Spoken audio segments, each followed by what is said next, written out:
শুভ সকাল বন্ধুরা। এখন বাজে সকাল 7টা আর সকাল সকাল উঠে পড়েছি।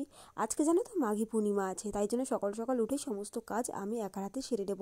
প্রতিদিনই সকাল সমস্ত কাজ আমি একার হাতেই করে থাকি, কিন্তু তার মধ্যে এক্সট্রা হচ্ছে উঠোন ঝাড় দেওয়া। যেহেতু মা বাড়িতে নেই, উঠোনটা আমাকেই ঝাড় দিতে হবে।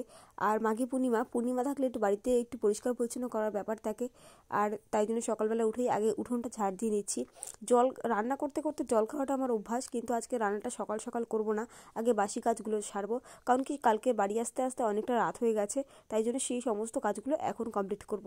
দেখতে পাচ্ছি উঠোনটা ঝাড় দিয়ে দিচ্ছি, আর ওদিকে না মামুনিদির মেয়ে প্যা প্যা করছে। যাই হোক, ওর সাথে একটু কথা বলছিলাম।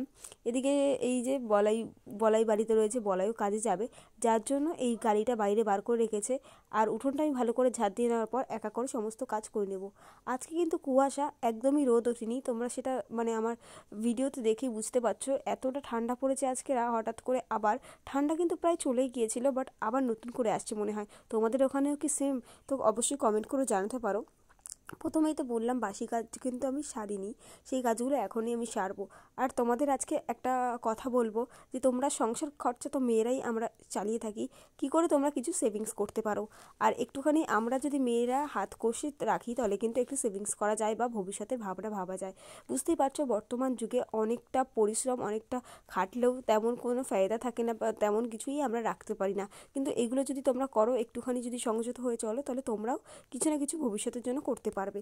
তো চলো, প্রথম থেকে শেষ অবধি ভিডিওটা দেখলেই বুঝতে পারবে, আর কি কি করলে তোমরা এরকম করতে পারবে, আমি যেমনটা করে থাকি। তো প্রথমেই বলি, এই যে আমি উনুনে রান্না করি, তার কারণ অনেক কিছু। কষ্ট হয়, এই যে ফুল গাছের জ্বালানি দিয়ে আমি জাল দিচ্ছি কাঠ না কিনে, এটাও কিন্তু আমার অনেকটা কষ্ট করে করতে হয়। এই ফুল গাছ কিন্তু ভালো চলে, কিন্তু মাঝে মাঝে লিভে গেলে কিন্তু আর হয় না। তোমরা অনেক ভিডিওতে দেখেছো আমি ধোয়ার জন্য দু একদিন চোখ ঠুক জ্বালা করে রান্না করতে পারি না, তাও আমি এগুলো দিয়েই রান্না করি। কারণ কি, একটু যদি গ্যাস কম খরচা হয়, তাহলে সে মাসটা আমার অনেকটাই সেভিংস হয়ে যায়। একটা গ্যাস কিন্তু অন্তত 800 কি 900 টাকা, এখন 850 টাকা হয়েছে। আমি অনেকদিন গ্যাস তুলি না, তাই কোনো আন্দাজ নেই। আর এই যে, আর গ্রামের বাড়ি যেহেতু, সেখানে কাঠটা একটু পাওয়াই যায়, তাই জন্য কাঠে রান্না করছি। এটাতেই কিন্তু প্রথম টিপস হয়ে গেল যে কি করে তোমরা জ্বালানির খরচাটা বাঁচাতে পারো। একটা টিপস বলে দিলাম, তারপরে পরেরটা আমি পরে বলছি। ওদিকে আমার উনুন গোবর দেওয়া হয়ে গেছে, এদিকে মামুনিদির সাথে আমি একটু এসে বসলাম পাশে। আমার পায়ে না কাটা ফুটেছে, ওই যে কুলেখাড়াগুলো দেখছো, ওখান থেকে কিছু একটা করতে গিয়ে আমার পায়ে কাটা ফুটে গেছে। আর মামুনিদির মেয়ে কান্না করছিল বলে রোদ দূরে নিয়ে এসছে, একটু রোদ বেরিয়েছে, যে হোক কাটাটা একটু বার করে নিই। আর ভীষণ ব্যথা করছিল, তাই আর সহ্য করতে পারছিলাম না, ওখানে বসেছি। একটা ছোট্ট কাটা ফুটে গিয়েছিল। তো প্রত্যেক বাড়ির শাশুড়িরাই বলে, বাড়িতে তো কোনো কাজ নেই, শুধু খাবে আর ঘুমাবে আর রান্না করবে। কিন্তু রান্নাটার করার পিছনে যে কতটা খাটনি থাকে, সেটা একমাত্র একটা বাড়ির বউই বোঝে না। এই যে দেখো, আমি কিন্তু সকালে রান্না করব, তার আগে আমাকে কত কাজ সেরে তারপর আমাকে রান্না করতে হচ্ছে। কাল আমি সমস্ত কাজ রাত্রিরেই করে রাখি, উনুন গোবর দেওয়া, বাসন মাজা, কিন্তু সেগুলো আজকে করা হয়নি, তাই জন্য আজকে আমার এতটা লেট হচ্ছে। এইগুলো করে থাকলে কিন্তু সকালবেলায় আমার কোনো তাড়াহুড়ো লাগে না। আজকে যেহেতু আমার কোনো তাড়াহুড়ো নেই, 10টার সময় সবাই বেরাবে, তাই জন্য সকাল 7টায় উঠে আমি একটু করছি। আর মামুনি দি গেল একটু টয়লেটে, আমাকে বললো একটু নিতে।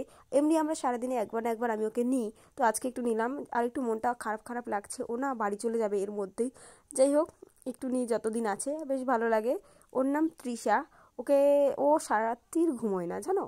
একটা প্রবলেম, ওকে সবার অবজেকশন যে ও সারা রাত কেন ঘুমায় না। একটু তোমরা একটু বকে দাও তো, কেন ঘুমোয় না সারা রাত্রি দিদি বসে কোলে কোলে নিয়ে বসে থাকে। যাই হোক, সকালবেলা ও ঘুমোচ্ছে, আর দিদি তো ওকে একা রেখে বাথরুমে যেতে পারছে না, তাই বললো নিতে একটু। আর আমিও একটু নিলাম, যে আমি তো এখন ফ্রি আছি, তাহলে একটু নিই। আর দেখতে পাচ্ছ বাইরের অবস্থাটা কি কুয়াশা, একটু রোদ উঠছে আবার কুয়াশায় ভর্তি হয়ে যাচ্ছে। ফাল্গুন মাস প্রায় পড়তে চললো। সরস্বতী পুজো গেলে জানি যে রোদ শীত পড়ে না, বাট কেন যে শীত পড়ছে, শীতটা যাচ্ছে না বুঝতে পারছি না। আর রাস্তা দিয়ে সবাই যাচ্ছিল এখানে, আর মামুনিদি চলে এসছে, ওকে দিয়ে ও মামুনিদি কোলে নিল, আর আমি এদিকে চলে আসলাম। এদিকে এসে বাসনগুলো মেজে নেবো, কারণ কি আমারও তো কাজ আছে। আর বাসনগুলো মাজতে মাজতে একটু গল্প করে নিচ্ছি। মামুনিদি ঠিক আমার পাশেই বসে আছে, অনেক গল্প করছিল আমার সাথে, তাই জন্য। এখন আবার একটু রোদ উঠেছে দেখো। মাঝে মাঝে রোদটা উঠলে ভালো লাগে, কিন্তু মাঝে মাঝে রোদটা না একদমই নিভে যাচ্ছে। আর বাসনগুলো মেজে ঝটপট করে সমস্ত কাজ কমপ্লিট করে আজকে স্নান করে আমি রান্না করতে ঢুকবো, তাই একা করে সমস্ত কাজগুলো করে নিচ্ছি। আর 2-3টে কাজ তো আর বাসি কাজগুলো আমার হয়েই গেছে। সকালে আবার একবার ড্রেস চেঞ্জ করা হয়ে গেছে, বাথরুম থেকে এসে আরেকটা ড্রেস চেঞ্জ করার আগে ভাবছি এবার স্নান করেই রান্না করতে ঢুকবো, যাতে আমার কোনো প্রবলেম না হয়। আমার মা একদম স্ট্রিটভাবে বলে দিয়েছে যে ড্রেস চেঞ্জ করবি, তুই এখনও কেন মানিস না। আমি না, এখানে না কেউ, আমাদের এই গ্রামে কেউ অতটা যে ড্রেস চেঞ্জ করে 2-3টে করে, ওরকম ব্যাপারটা নেই। কিন্তু আমার বাপের বাড়িতে কিন্তু খুবই আছে যে 2-3টে সকালে উঠে একটা ড্রেস চেঞ্জ করতে হয়, বিকেলবেলা একটা ড্রেস চেঞ্জ করতে হয়, স্নান করার সময় তো আছেই। তো যাই হোক, আমি সারাদিনে একটা ড্রেস চেঞ্জ করি, যেটা সকালবেলা বাথরুম থেকে আসলে। আজকে আমি অনেক সকালে উঠে বাথরুমে গেছিলাম, তাই যে তখনই ড্রেসটা চেঞ্জ করে ফেলেছি। আর ভেবেছি এইসব এঁঠোকাটা বাসি কাজ করে আর ড্রেস চেঞ্জ করবো না, একেবারে স্নান করেই আজকে আমি রান্না করতে যাব। ঘর আমার ঝাড় দেওয়া হয়ে গেছে, শুধু মুছলেই হবে। বাসন টাসন মেজে আমি ঘরটা পরে মুছে নিচ্ছি। আর এই যে আমাদের বাড়ির পাশেই দেখেছো কলপাড়ের পাশে একটা লিচু গাছ আছে, কিন্তু লিচু কিন্তু হয় না, জানি না কেন। কি করলে লিচু হবে অবশ্যই একটু কমেন্ট করে বলো তো তোমরা। এই গাছটার বয়স প্রায় 4-5 বছর হয়ে গেছে, কিন্তু বাড়ছেও না, লিচুও হচ্ছে না। যাই হোক, বলতে বলতে কিন্তু আমার অনেকগুলো বাসন মাজা হয়ে গেছে। হাঁড়ি কড়াইটা পরে মাজতে হবে, যেহেতু ওই দুটো পুরো কালি ভর্তি। এক এক করে সমস্ত বাসনগুলো আমি মেজে নেব, তারপরে বাকি কাজগুলো করব। এখানে দড়িটা টানানো হয়েছে। আর আমাদের মোটরটা খারাপ হয়ে গেছে, জানি না কেন। ওটা থাকলে খুব ভালো হয়। আমার প্রচুর কাচাকুচি জমে গেছে, যেগুলো কাল পরশু কাচবো, আজকে কাচার কথা ছিল, কিন্তু এই ওয়েদার দেখে না আমি আর কাচিনি। আর দেখো, বাসনগুলো মাজতে মাজতে অনেক গল্প করছি আমাদের।